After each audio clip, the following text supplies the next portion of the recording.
We set the stage in France May 5th, 1789. France had been previously assisting America in their own revolution, fighting for liberty, democracy, and fraternity. But they wouldn't do the same for themselves.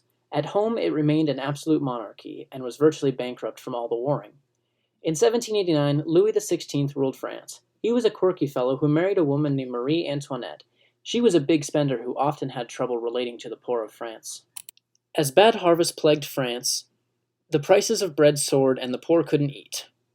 The country was full of beggars, too. The main staple was often bread cut with almost 50% sawdust.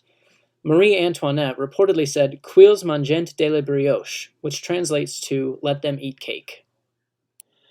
France was broke, completely broke. I like my back. Its reform-minded ministers wanted to enact a policy where aristocracy and the church would pay some of the taxes, but a group of appellate judges called the Parliament refused to pass it, while bankers refused to grant additional loans to the crown, which further worsened the problem.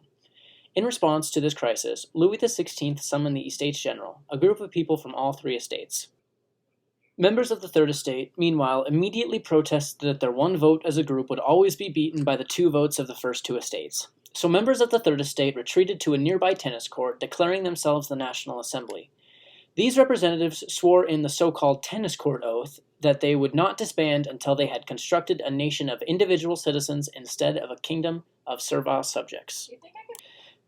On July 14th, the people of Paris seized the Bastille Fortress, a prison full of weapons and a symbol of the monarchy's ability to imprison anyone arbitrarily. And in the countryside, peasants took over the chateau and destroyed aristocratic titles to land and peasant services. The aristocrats were terrified, and on August 4th, 1789, they met and surrendered their privileges as feudal lords. The National Assembly then elaborated in a series of decrees declaring feudal society had come to an end. That same month, the Assembly passed the Declaration of Right and Man and of the Citizen, a document that protected property, ensured trial by jury, and guaranteed free speech. The Declaration of Rights and Man also stated that the power of the monarch flowed not from some divinity, but from the nation, and to that end, the Assembly proceeded to draw up a constitution, making the monarchy a constitutional one. And then in 1790, they adopted the Civil Constitution of the Clergy, ultimately confiscating church property and mandating the election of priests.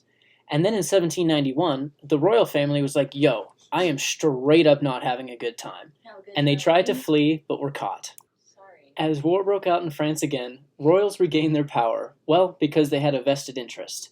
As the French government began to fall apart from all the warring, the Jacobin began to take place. They wanted to do away with the monarchy completely. They began cutting off the heads of many royals, such as the king, his wife, and many nobles. As the Enlightenment began to spread through France, it began to take space in other bordering countries, and it spread like wildfire.